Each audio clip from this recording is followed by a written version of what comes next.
Hello, my name is Mr. Wilke.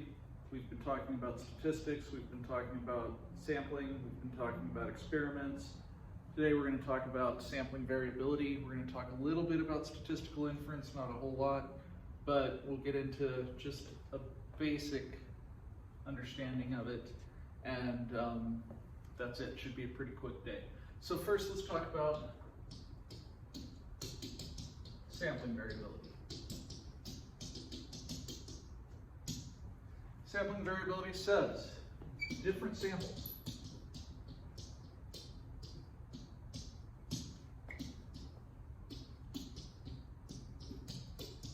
of the same size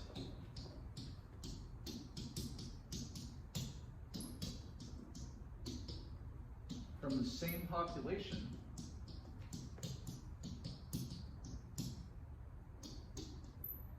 can produce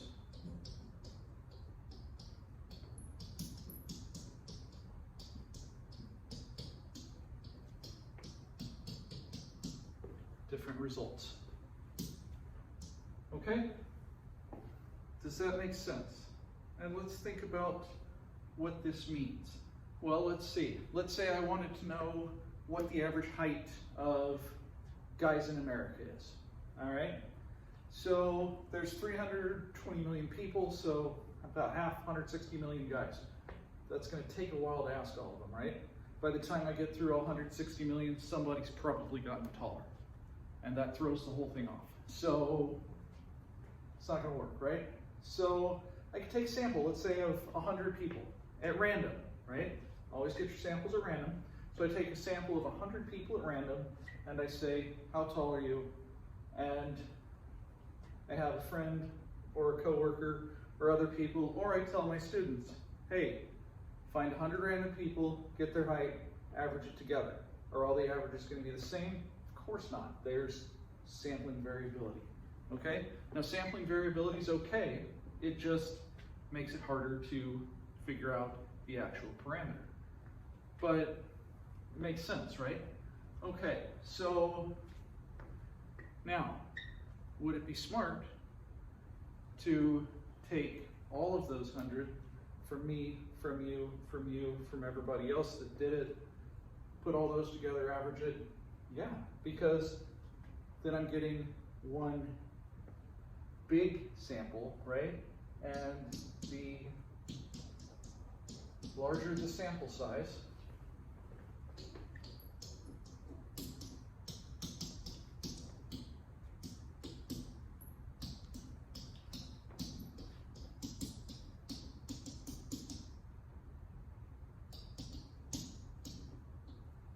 the less variability.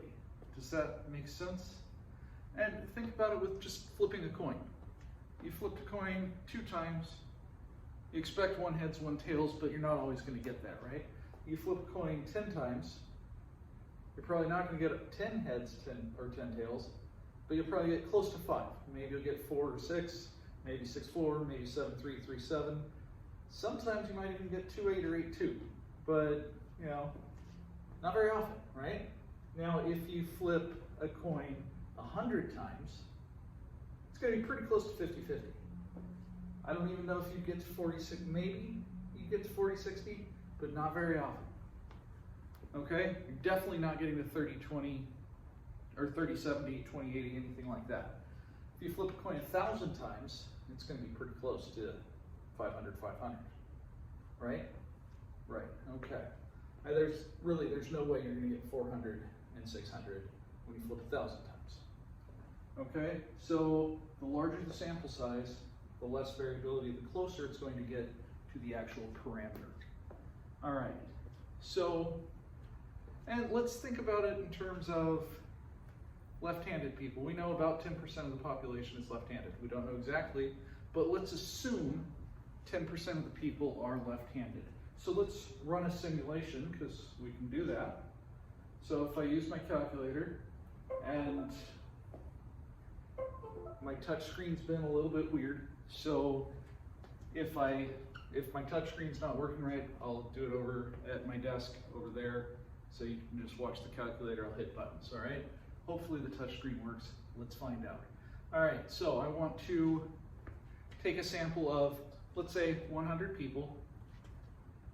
10% are left-handed, so I'm going to do random integers from 1 to 10, and I'm going to count all the ones. Now, it should be close to 10, but not exactly 10, and we'll do it a few times and see what happens. So, hit math.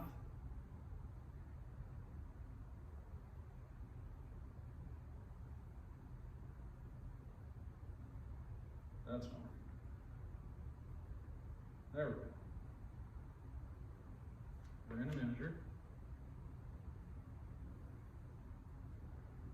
Okay, I'm going to go over here. Math, PRB, random integer from 1 to 10, and I want 100 of them. And there they are. Now I just have to scroll through and count all the ones, and that seems like so much work, so I'm not going to do that.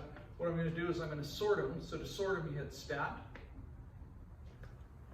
Okay, so you hit the stat button, which is right there.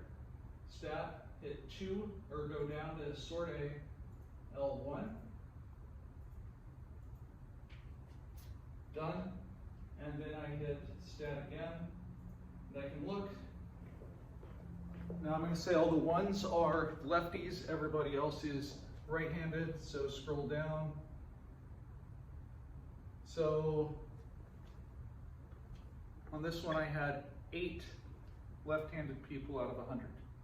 Okay, now if I do this again a few more times, will I get 8 each time? No, of course not. Okay, so I'm going to real quick do this. I'm going to use internet magic so it doesn't bore you, and oh look, it's done.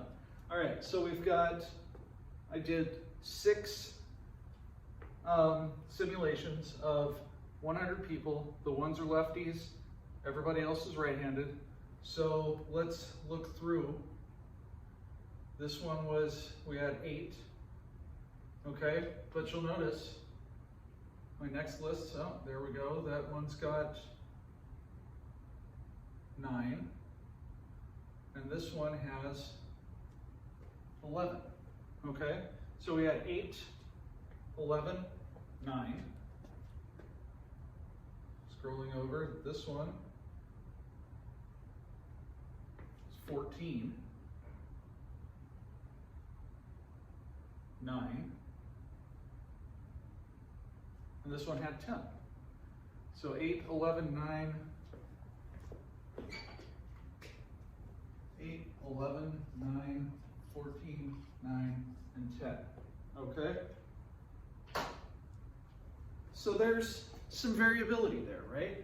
Now, if I were to see how many were total, what is that? 19, 28, 37, 51, 61.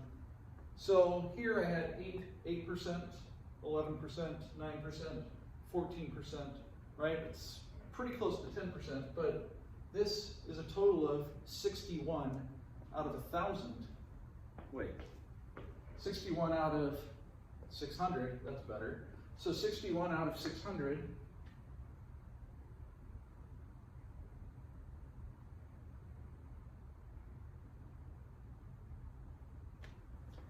and that's not working, so that's cool. All right. See, hit the 6, gives me the 9. If I hit 61 out of 600, you'd think I could do that without a calculator, but I didn't want to. So only one of them was this close to being the actual parameter, which we said was 10%. Everything else was like 8, 11, 9, 14%. But with a sample size of 600, way less variable. Okay? Do we see how this works? Good. Okay. All right. I'm going to go back and I'm going to talk about significance, but I'm going to get this off with some magic. All right. So let's talk about statistically significant, what that means.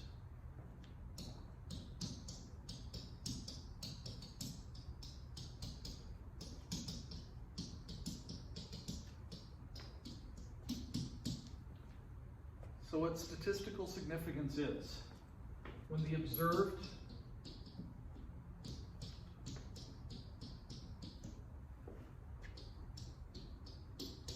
results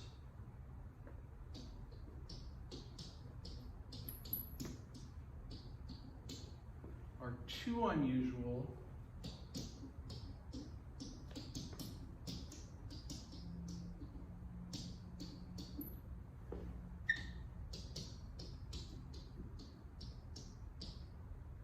to be explained by chance. Okay? So in America, we've got an election coming up in just less than 2 weeks. So we've been looking at polls for a while now to see who's going to win, what's going to win. If somebody is polling at 46%,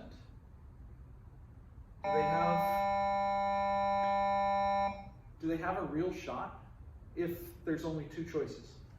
Okay? 46%, when there's 3 choices, you might pull it off, depending on what the third choice is. Okay? So, maybe. But if it's a large sample, and yes is polling at 54% and no is polling at 46%, there's not a lot of ways for it to actually happen to win if, you know, it's polling that far away from 50%. You have to get 50% or more to win. If you're polling at 46%, the likelihood of it being 50% would be significant, which means it's unlikely to happen by chance. So something polling that far away, probably not going to win. Now, there's a couple things that could happen. Okay? Could be people don't vote. Way more people don't vote than vote, sadly. So, you know, if you're asking people who aren't voting, it doesn't help. It doesn't matter. Maybe people who don't vote are more likely to be people who would vote no or vote yes or something. Who knows? Okay? So there's definitely things could happen, but for the most part, if you're just asking, are you going to vote? And, you know, if it's showing up at 46%, not very likely. Okay? So, there's probability simulators out there. I suggest you try to find one and just see, do some polling, do some things like I did with lefties, see what happens, okay? All right, that's about it. Thanks for listening. Thanks to the Abrasive Wheels for the t-shirt, and I will see you guys soon.